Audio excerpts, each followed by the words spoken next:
Kom ons lees saam.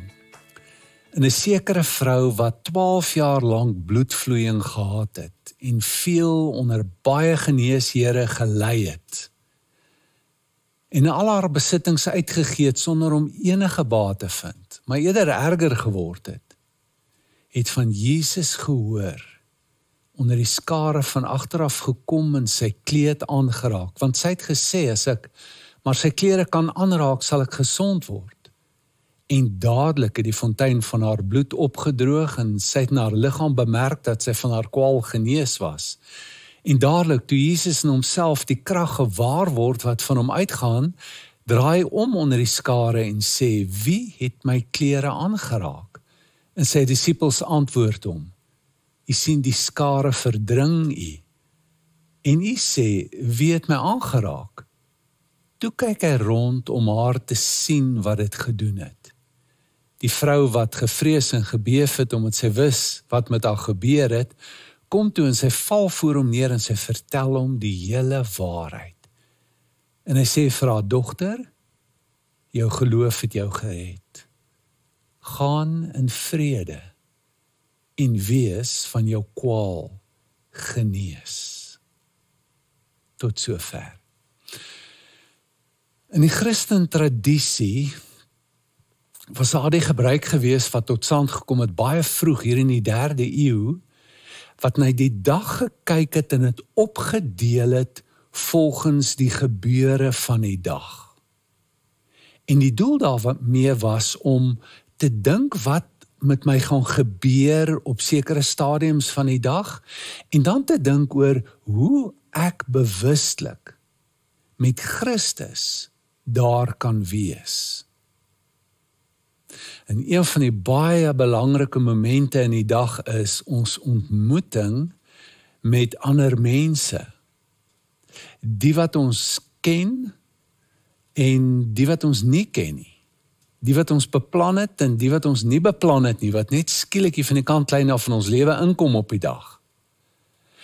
Hoe gaan ek leef? Wat gaan ek doen wanneer dit met my gebeur in die dag wat voorlê? Nou ek het 'n vriend wat uit 'n ander tradisie uit groot geword het. In my tradisie het ek tot in my teologiese opleiding en ordening nog nooit van dit gehoor nie. Maar tog is dit baie groot, veral in die liturgiese kerk en in die monastiese tradisie. En ek het 'n vriend uit daai tradisie, ons het baie goeie vriende geword.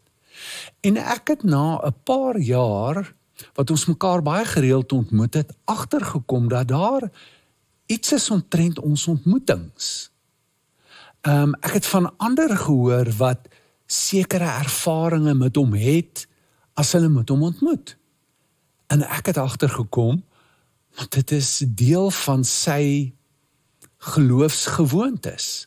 'n Ontmoeting is vir hom iets baie belangriks wat plaasvind. Hy het 'n sekere ingesteldheid in die oggend, as hy kyk na sy dag en hy kyk wie hy gaan ontmoet, bid hy daaroor, hy wonder oor wat hy gaan sê, hy bid vir die ander persoon, en hy kom met 'n heel ander gesteldheid na daardie ontmoeting toe. En een van die groot goed wat hy doen, is wat Johannes van die Kruis aanbeveel het.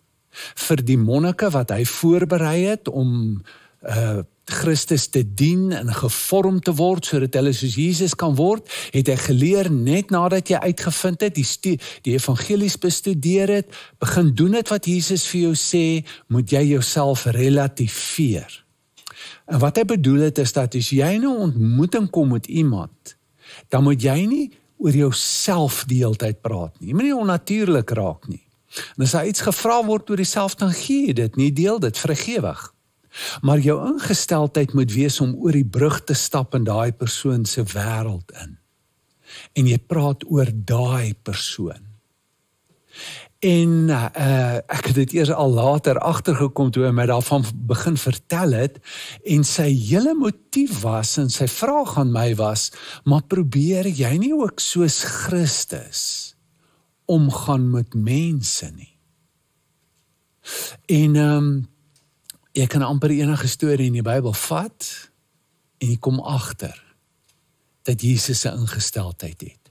En in die verhaal wat ons gelees het, 3 goed. In die eerste plek, ontmoeting is iets heiligs. Heilig beteken afgesonder. Dit is besonders, dit is eenkant gesit. Elke ontmoeting wat ek het met iemand. Kyk na Jesus. Hy is op pad, nou saam met Jairus. Na 'n afspraak wat hy met hom gemaak het, om na sy dogter te gaan kyk wat siek is. Maar hy kom agter dat hy aangeraak is op die pad. Hy word geraak deur iets, deur iemand. En hy soek daardie persoon. Is 'n vreemdeling. So hier's 'n baie interessante ding. Hy stop nie vir die hele skare en vir almal wat sy pad langs kom nie, want hy kan nie. Maar hy stop vir hierdie een. Dis 'n wyse vertroue wat hy het in 'n vreemdeling, nie 'n blindelingse vertroue nie. En daar is 'n sekere iets wat hom trek tot hierdie persoon. En dit was dat hy aangeraak was. Daarom sê die tradisie dat ons onderskeidend te werk moet gaan. Wat is dit? Moet ek aandag skenk, tyd gee aan hierdie persoon? Is die eerste groot ding. Maar hy tree op volgens die algemene wet. En die wet het gesê in Eksodus 23 vers 9, as jy te doen kry met 'n vreemdeling, dan moet jy vir hom gasvryheid betoon. Jy moet onthou hoe dit was om in 'n land in te kom waar jy 'n vreemdeling was. Onthou jy dat daar mense was wat uitgereik het na jou en vriendelik was teenoor jou en van jou behoeftes ontmoet het. En op grond van daardie hele kultuur, daardie ingesteldheid, stop Jesus en gee hy tyd en aandag vir haar. Nou, net hierdie hele gebruik is iets groots in die kultuur gewees. En in Genesis 18 is daar 'n verhaal wat 'n baie groot aandeel het in die verbeelding van al die monoteïstiese godsdienste, die Jode, die Mohammedane, die Christene. Hierdie verhaal het die bodem, die fondasie geword vir 'n verbeelding van gasvryheid, van hoe ons moet optree teenoor vreemdelinge. En dit gaan oor Abraham wat voor sy tent sit. En hy het hierdie wonderlike belofte dat hy 'n groot nasie gaan word, maar sy vrou kan nie meer kinders kry nie. En er kom 3 vreemdelinge sy pad langs. Hy toon gasvryheid, hy staan op, hy praat met hulle, min wetende dat hulle boodskappers van God is. Ek meen hierdie verhaal het so groot invloed in die ortodoksie gehad dat die groot ikoonskrywer, seker die bekendste ikoon van die 3-eenheid geskryf het rondom hierdie gebeurtenis. Jy moet gasvry wees. In die Benediktynse tradisie moet jy enige iemand wat jou pad langs kom, wat aan die deur klop van die klooster, moet jy oopmaak en moet jy ontvang asof dit Jesus is. Al het jy gevas, met ander woorde, jy is besig met gebed, jy is besig met toewyding aan God. Ek meen, wat kan groter en belangriker wees as dit? 'n vreemdeling wat klop aan jou deur, sê Benedikt, en jy moet los, en jy moet hom ontvang. In hierdie hele kultuur is daar 'n verwagting dat daar iets groots gaan gebeur in hierdie ontmoeting. Presies wat met Abraham gebeur het. Hy ontvang die wonderlike boodskap dat sy gaan swanger raak. Ek meen, sy lag skelmpies in die mou, dis onmoontlik, ek kan nie meer nie, ek is te oud. Maar dit het gebeur. En in Jesus se verhaal word hierdie vrou genees, maar nie net genees nie, sy vind heling. Dit is iets groters en dis ook iets wat jy 'n paar keer in die genesings van Jesus optel. Die een woord in die Grieks is idei, sy vind genesing, maar Jesus soek aan na die ontmoeting met Jesus. Vind daar heling plaas, zoutso. Dit is Martin Buber wat gepraat het van healing through meeting. En hy vertel hoe die ek-jy verhouding omskep kan word, kan verander in 'n oomblik na 'n ek-u verhouding toe. En daarna dan die wonderlikste goed in hierdie verhouding ontmoet. 'n Verhouding, die kontak wat daar ontstaan en die band wat daar bestaan tussen twee persone. As dit van 'n sekere aard is, dan vind daar oordrag plaas wat genesing bewerkstellig. In 'n baie interessante ondersoek waarop ek afgekom het, het twee professors besluit om te gaan navorsing doen te probeer uitvind wat die mees effektiefste terapievorm is. Hulle het al die terapievorme, meeste groot terapievorme gevat en te probeer uitvind. En hier was hulle konklusie, dat die terapievorm in die inhoud van die terapie nie die krag van die terapie is nie. Dat die heling en die gevoel van alles kom by mekaar en my lewe is beter en daar 'n groter doel is weer en weer sin is in die lewe kom deur ontmoetings, het gekom deur die aard van die koneksie. As daar vertroue is, as daar wederwysige kwesbaarheid kom, en dan vind daar oordrag plaas, wat helend van aard is. Baie interessant. Maar daar is hindernisse in ons pad, dat dit kan gebeur. Dit gebeur nie sommer net nie. Wel, in die eerste plek, is dit 'n ingesteldheid waarmee ons sit. Baie min van ons dink, dat so ontmoeting groot moontlikheid inhou. En dit is Rudolf Otto, wat die woord van God gebruik, en wat God beskryf het as die gans andere. Wat daarop sin speel, dat ons God eintlik nie kan ken nie. Dat God 'n misterie bly, dat ons baie kan weet van hom. Ons kan hom nie ken nie. Hy's 'n misterie, hy's die gans andere. Maar wanneer ons in verhoudings met mekaar 'n openheid kan leer ontwikkel, om ook die andersheid van mekaar te kan aanvaar, te kan sien en te kan ontvang, dit ons voorberei, dat ons die gans andere kan ontmoet. En dan het dit natuurlik veral te doen met die ontmoetings met die vreemdeling, wat vir ons heeltemal anderster en onbekend is. Kan ons soontoe gaan? Is dit belangrik? Ja, dit is. Van ons, en miskien hang dit saam met ons ingesteldheid, dis alledaags, dis gewoon, en ek verwag nie iets niets kan gebeur, of goed gaan met my gebeur nie, is ek ook net te besig. Ek ag ander dinge baie belangriker. Ek het nie tyd vir inbrake in my lewe nie. Is jy in my dagboek, of is jy nie in my dagboek nie? As jy nie in my dagboek het nie, ek is 'n belangrike mens. Dan moet ek aanbeweeg. Kan jy dink hoe moes jy Iris gevoel het?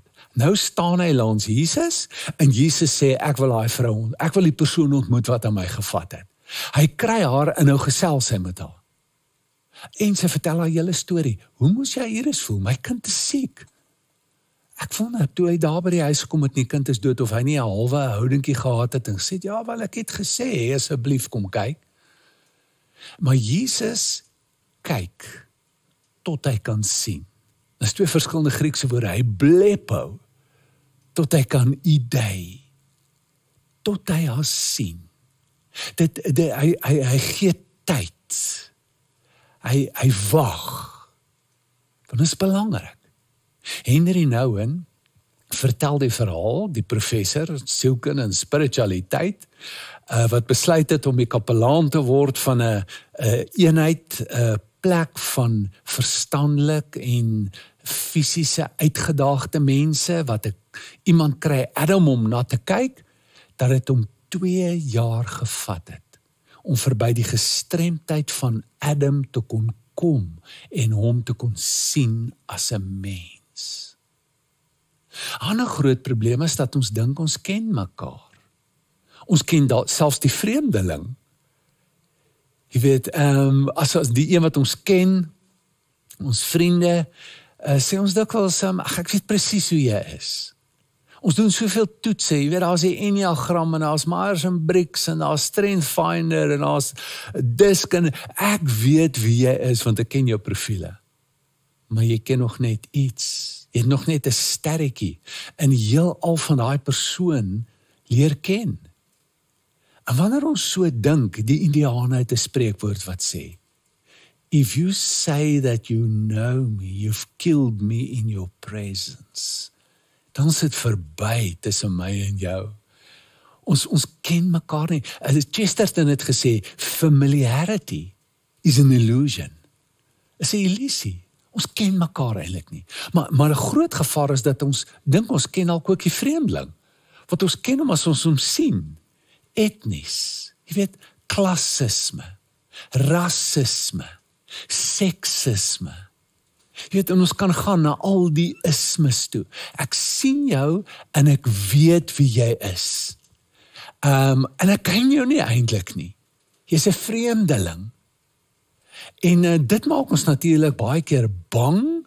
Hulle is gevaarlik, ek wil niks met hom te doen hê nie. Of dit laat my jou minag. Ag, ek weet presies hoe hulle is, minderwaardig, nie goed ontwikkeld of wat ook al nie. Nou hierdie selfe fenomeen wat in ons werk, hierdie psigodinamika, is die dinamika wat aan het werk is om in heldeverering byvoorbeeld. Maar ons weet wat gebeur met heldeverering. Dit draai net so vinnig om na demonisering toe. My held die een dag is 'n demoon die volgende dag. Ons sien dit byvoorbeeld in Christus se lewe. As hy Jerusalem inkom, sing hulle Hosanna, Hosanna, Hosanna. 'n Paar dae later sê hulle, kruisig hom, kruisig hom, kruisig hom. Paulus in Handelinge 14 kom in Lystra aan en hulle sê vir hom, die gode het ons besoek. Hulle hoor stories van ander mense, hulle kruisig vir Paulus. Wat is dit? Dat 'n held een oomblik 'n demoon die volgende oomblik kan wees.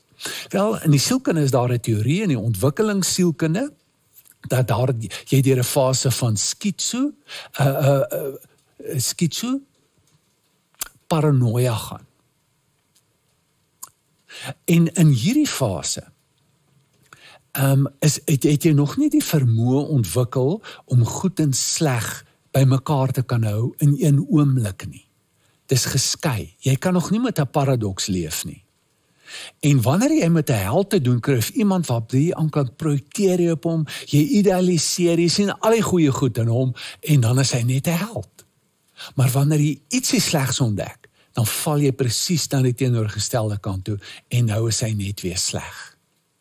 Dis 'n dinamika wat in ons werk, dis 'n dinamika wat in massas werk, en massifikasie na vore kom. Dit is baie belangrik om bewus te wees waarvoor, want dit is iets wat ons kan weerhou, om na iemand toe te gaan soos hy is, en te kan kyk en dan weet daar is goed en sleg in almal. En ek wonder hoe werk hierdie dinamika in die huwelik uit. Jy weet, as ons huweliksmaats, sê ons, ek ken jou, ek weet presies wie is jy, ek kyk hoe sy of hy daarop reageer, kyk of dit nie beter is as jy sê, ek weet nie presies wie jy is nie, jy is 'n misterie, ek wil jou leer ken. Weet, so ons kan ons houding verander, eerder die van 'n ontdekkingsreisiger as 'n toerist te wees, om met nuuskierigheid eerder en met 'n openheid in te gaan en om te kan wil leer. Derde belangrike ding is dialoog. Jesus gaan verder in 'n ontmoeting en hy luister en die message sê, haar hele storie. Jy weet, daar gebeur soveel deur die deel van jou storie. Soveel. Dat daar vandag, jy weet, 'n hele terapievorm tot stand gekom het rondom storie. Narratiewe terapie word dit genoem.